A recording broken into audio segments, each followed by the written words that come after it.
Saya Anton Samijo dari Kediri. Kebetulan saya salah satu wakil dari Bapak Ajis MT dari di sana. Oh iya, di Ajis. Ya. Pertama yang kalau saya tidak hanya, insya Allah hanya melengkapi apa yang disampaikan Pak Ajis dan Mas siapa itu Helmi terkait masalah kalau Pak Ajis tadi menyatakan kapasitas dan kualitas.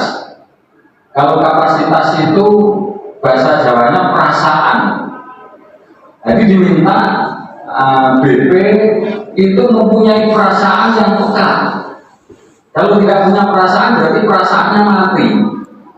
Ya, gitu. Kalau perasaannya mati seperti yang disampaikan Pak Ajis tadi, mendingan nggak usah pakai celana, pakai daster. Artinya ini apa yang disampaikan Mas Helmi, kok Mas Helmi, Mas Willy tadi jangan menyangkut-nyangkutkan Bapak Imam atau kiai daerah atau kiai kelompok atau hasil musyawarah. Jadi apa yang telah dipraktekkan dari teman-teman BP Kediri, mendingan untuk menghindarkan dari jeratan hukum, kita melakukan sendirian. Akhir-akhir ini kan kita pengusiran itu upin-ipin di Pondok Kediri, ya. Jadi kalau Bapak Imam ngomong pembersihan sing punya perasaan ya BP ini, gak usah perintah guru pengurus, langsung bertindak sendiri. Lalu bersih setelah pusat kok upin-ipin mangga di situ. Dan berarti BPT mempem. Lah akhirnya bertindak sendiri tanpa ada perintah, tanpa hasil keputusan musyawarah. Ini tujuannya untuk menghindari hukum, dan kalau bisa dilakukan sendiri. Kalau mereka ada saksinya dari mereka, itu mau jadi saksi tidak kuat. Karena kenapa? Kelompoknya mereka. Umpama kita yang tidak membawa saksi, justru nanti di pemeriksaan polisi kita tidak punya bukti. Dan harus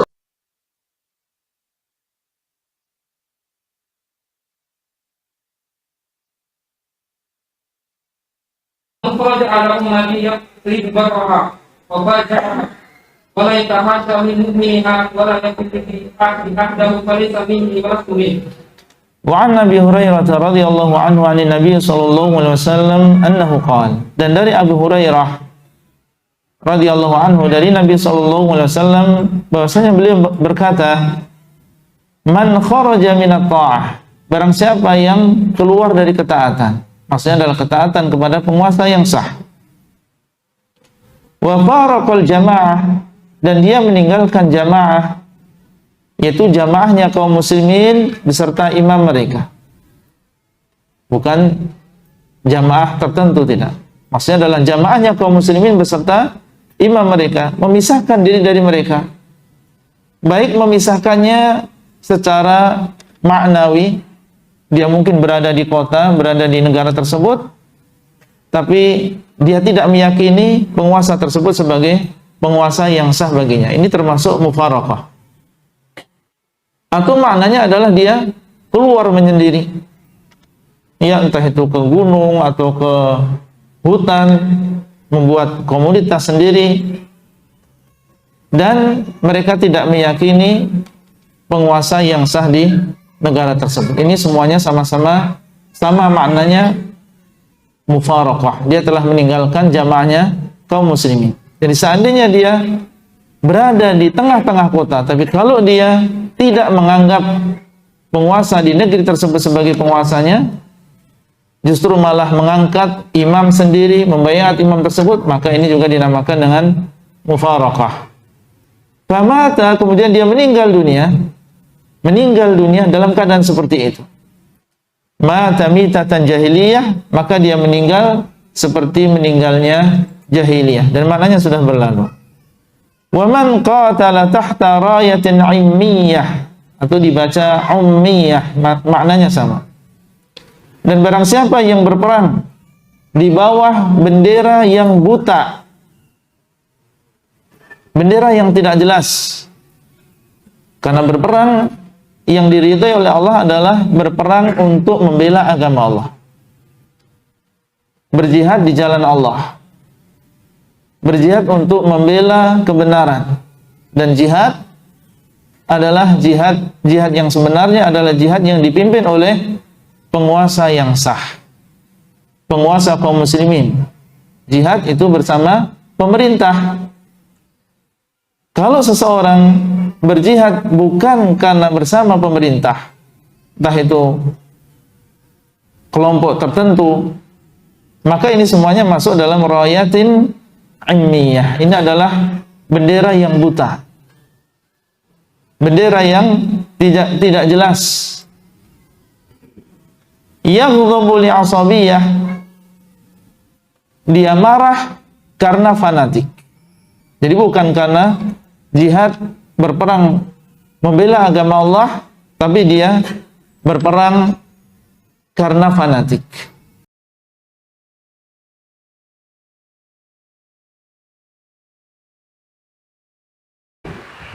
Para orang-orang yang dianggap sebagai Satgas Islam Jamaah Cukam, yang dianggap sebagai satgasnya Islam Jamaah Cukam ini 354, ketika dalam rangka mengatasi permasalahan kawan-kawan yang dianggap sudah terpengaruh atau terjadi gegeran-gegeran, bahasa mereka, terjadi front, gegeran-gegeran, breng dan sebagainya. Nah, maka sampai terjadi misalnya ada apa-apa gitu, maka tidak boleh menyangkut pautkan nama imam pusatnya. Tidak boleh menyangkut pautkan bagaimana bahwasannya itu ada sebuah perintah dari atasan, perintah dari Jokam, perintah dari komunitas ini, tidak boleh. Harus mengatasnamakan pribadi. Mereka menyiapkan para satgas-satgasnya, para orang-orang yang dianggap bisa membentengi secara fisik, insya Allah seperti itu, agar ketika ada masalah dengan kawan-kawan yang lain, maka ketika ada masalah pun, maka tidak boleh mengatasnamakan atau mencatut nama imamnya. Kurang lebih seperti itu, mencatut nama imamnya. Ini mungkin insya Allah efek dari termasuk kejadian yang ada di Cilacap, Majenang. Ketika kita melihat di video berapa itu, seminggu atau 2 minggu yang lalu, banyak yang teriak-teriak ketika yang saat itu Pondok Majenang resmi dikuasai oleh kawan-kawan Nahdliyin. Kemudian mereka pindah sambil mengatakan, tolong Bapak Imam, tolong Bapak Imam. Kurang lebihnya seperti itu, ya, kurang lebihnya seperti itu. Nah, mungkin dari seperti itu, mungkin dari efek itu, akhirnya ada sebuah ceramah tadi yang kita dengarkan, bahwa ketika kita ada masalah, maka tidak boleh mengatasnamakan keimaman atau mengatasnamakan organisasi atau mengatasnamakan orang-orang yang terlibat di dalam kepengurusan. Masyaallah muslimin hafizakumullah ta'ala, tindakan seperti ini sebenarnya menguntungkan sebelah dan merugikan yang lain. Artinya kita berbicara secara ke dalam sendiri, menguntungkan secara sebelah, artinya ketika ada apa-apa, katakan bahasanya menanglah, maka itu diakui sebagai keberhasilan jamaah, keberhasilan peramutan Bapak Imam, imamnya yang mengatur. Tetapi ketika ada permasalahan yang menyangkut pribadi seseorang, maka imamnya cuci tangan, lebaran, baroah, tidak mau ikut-ikut. Ini sebenarnya perbuatannya perbuatan apa ya? Lempar batu sembunyi tangan bahasa saya. Jadi tidak mungkin jamaah, saya katakan para jamaah Cukam bertindak sesuatu hal yang di luar perintah dari keimaman. Artinya wajar-wajar saja ketika dia ada masalah kemudian memanggil imamnya, itu bagi saya wajar-wajar saja, berarti gentle dia. Imamnya yang gentle, pengurusnya yang gentle. Tapi kalau hanya disuruh saja kemudian ketika ada masalah tidak boleh memanggil pengurusnya, nggak boleh meneriak-teriak Bapak Imam, nggak boleh minta tolong. Ya ini yang justru kita katakan seperti anak kecil. Maka masyaallah muslimin hafizakumullah ta'ala, saya hanya memberikan sebuah pesan, terutama para bunglon atau para cukam jamaah Islam jamaah 354. Seandainya Anda menyimak ini, saya sarankan Anda semua jangan mau. Tindakan-tindakan seperti itu tadi, yang mana ketika Anda berbuat sesuatu kemudian imam Anda, pemimpin Anda tidak mau bertanggung jawab, berarti sebenarnya Anda hanya benar-benar dijadikan keset. Anda hanya benar-benar akan ditipu, dimanfaatkan saja. Hanya dimanfaatkan saja, tidak lebih dari itu. Tidak ada keuntungan sama sekali Anda membela orang-orang yang hanya bersembunyi di balik Anda. Nyata-nyata bahwasanya ketika Anda melakukan sesuatu, tindakan sesuatu nih, misalnya Anda mengepung kita dulu, kegiatan di Solo Raya dulu, di mana itu, di MUI itu sana. Tidak mungkin Anda berangkat secara personal, tidak mungkin. Walaupun secara tersuratnya bahwa kita ini berangkatnya secara masing-masing, tidak mungkin. Wah, enak dungo pernah didoani ngapain? Mesti ada ijtihad, dan itu sudah bocor di kita. Bahkan sekelas koordinatornya juga ada yang bunglon di antara Suraya ini, sehingga apa-apa yang kemudian menjadi tindakan mereka, apa-apa yang menjadi upaya-upaya untuk, misal kemarin yang memboikot kita saat di MUI hampir setahun yang lalu kurang lebihnya, sudah bocor, malamnya sudah bocor bahwasanya nanti pakai gelang karet, nanti ada kode seperti ini, dan kawan-kawan yang di sana, kawan-kawan aktivis di sana yang saat itu juga menonton, memang beliau mengatakan, oh pakai karet, ya kita tahu, oh ini bolo, ini gak bolo, ini bolo, ini gak bolo. Nah, artinya gini, Anda datang ke sana itu kan atas perintah. Namun ketika terjadi sesuatu break, misalnya terjadi sesuatu sampai terjadi yang tidak diinginkan, misalnya entah antum yang menang atau pihak lawan yang kemudian yang menang, maka tidak ada pertolongan, atau bahkan untuk sekedar mengakui bahwa ini diperintah oleh Bapak Imam pun jangan. Kan seperti itu kalau kita mendengarkan ceramahnya. Maka masyaallah muslimin hafizakumullah ta'ala, Anda harus berpikir sehat, berpikir waras, dan berpikir selamat. Apa untungnya Anda?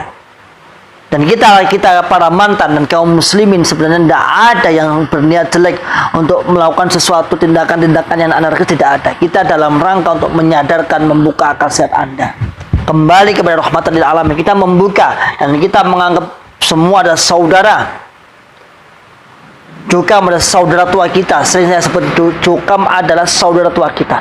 Kita pernah bersenang-senang di sana, kita pernah tertawa di sana, kita pernah musyawarah di sana, kita pernah sedih di sana bareng-bareng. Artinya untuk memikirkan sesuatu yang agar berhasil, berduka dan lain sebagainya. Kemudian kita lebih awal keluar dan hijrah menyadari akan kesalahan, maka sudah menjadi kewajiban kita untuk selalu menyadarkan, mengingatkan, jangan sampai tersesat. Masyaallah muslimin hafizakumullah ta'ala. Demikianlah ucapan sedikit yang kita omongkan. Sedikit barangkali menjadi wasilah kita, wasilah penjelasan semua mendapatkan hidayah, dan harapan kita seperti itu. Salam akal sehat, salam akal waras, dan salam akal selamat. Wa akhiru da'wana alhamdulillahi rabbil alamin. Assalamualaikum warahmatullahi wabarakatuh.